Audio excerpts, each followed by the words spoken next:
it would be an amiss of me if we don't talk about OPS when discussing public finances. So we know that many opposition parties are going back to the OPS. And even in Maharashtra, the BJP government and Mr. Shinde's Shiv Sena-led government said they are not negative about OPS. So my first question is, why are the states going back to OPS? Vritti, first let us understand what is this OPS business, because not every viewer may be familiar with this jargon. India is the only large country, I want to emphasize this, India is the only large country in the world which has unfunded, open-ended, index-linked, long-term legal liability of pensions to government employees, and only to government employees. How many are there in government out of the total workforce? Roughly about 3 to 4% of the total workforce of India is in government. 90% of the workforce, 90% plus, is in an unorganized sector, not only private, unorganized, without a monthly secure wage. They are leading lives of great desperation, eking a precarious livelihood. Elsewhere in the world, pension, when they talk of pension, they talk about all the workers. In America, 97.6% of the people get pension. That means all people practically, the small number of unorganized workers don't get it. So is the case with Western Europe and advanced countries. So the word pensions in those countries is different from pensions here. In India, pensions basically means the government employees are on a pedestal. Same work somebody else does. After all, if all of us don't do work, who is producing food in India? Who is giving us this bottle, this watch, this telephone, these glasses, this paper? It is the ordinary workers of India. These workers, there is no security. There is no future. But government employees, because they happen to be in government with a colonial mindset, they are put on a pedestal. They are not only paid higher wages than the market and average, but unfunded, long-term, legally mandated, index-linked liability. Index-linked means the pension keeps on mounting. There are people who retired with 10,000 rupee salary, they get 50,000 rupee pension. Now, this is the backdrop. And that's taking away the large share of the cake. Vajpayee government understood that this is not sustainable. I'll tell you how it's not sustainable. In some states, some good work was done. A thorough study was done. In Andhra Pradesh, for instance, they found that the pension burden now is 16%.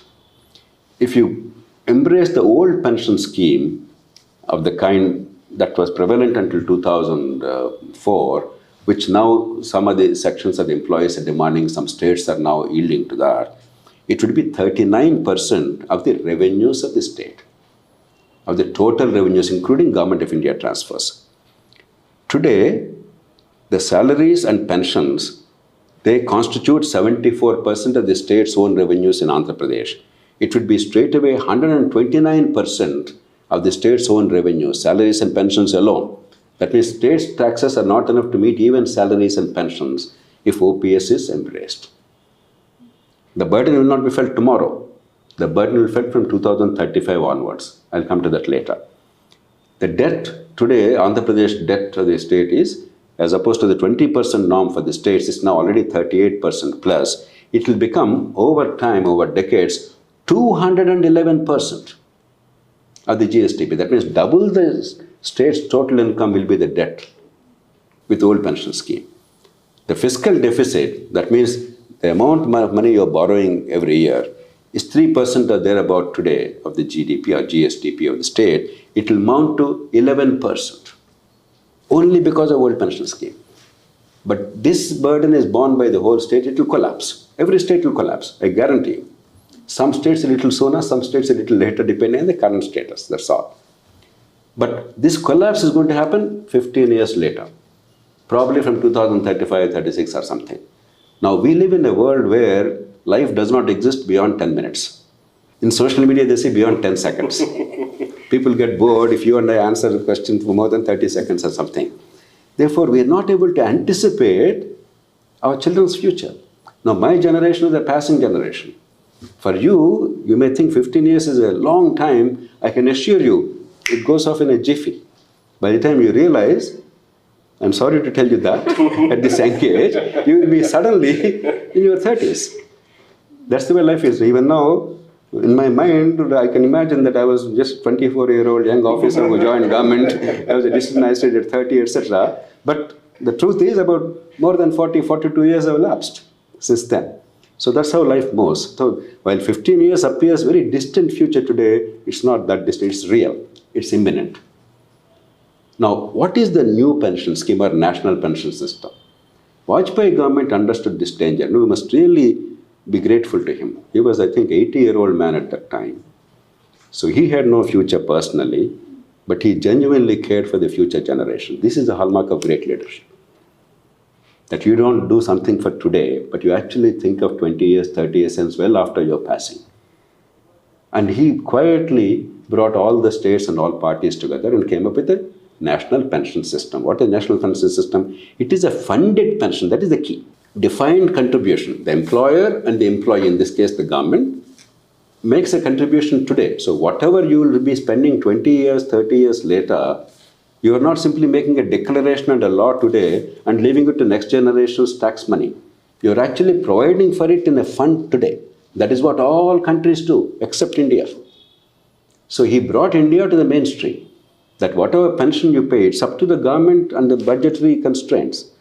But whatever you're going to pay, you're providing for it today, putting away in a fund, you don't touch it, and pension is drawn from there. That is the way the rest of the world operates. And that is the only way if we care for our children. All the politicians who want their votes and who want to win 1% vote today, they're terrified that they will lose 1%, they will lose the election in our first past the post system. I plead with them. Would you do it to your children? Would you burden your children with a decision that would cost them crores and crores of rupees that they cannot afford because you want to enjoy something, perks of office today? If you don't do it to your own children, how can you do it to the children of India or children of Maharashtra? Maharashtra has not yet done it. I hope it will not do it. But because you mentioned Maharashtra, I'm mentioning, but other states have started doing it already. Punjab, Rajasthan, Chhattisgarh, Jharkhand, West Bengal never entered this stream. And sadly, you can actually see a correlation between a state's fiscal profligacy. That means the finances are in a bad way, and the reckless decision of the old pension system. I'll give you numbers. You take, for instance, I have some data here. Take, for instance, some of the states that are embracing the old pension system. Punjab already is spending only on salaries and pensions and interest. This is committed expenditure which you cannot control, you cannot reduce. Already is spending 168% of its own revenues even now. Even now. And if you take the total revenues including Government of India transfers, Punjab is at 83%. Rajasthan, 134% of their own revenues. And from Government of India transfers, if you include 75%, 74%. Chhattisgarh, 115% of own revenues. West Bengal, 174% of own revenues. So already they are in a deep crisis. And recklessly for short-term political benefit. And what is the benefit? The 1 or 2% employees' votes may matter in a first-past-the-post system.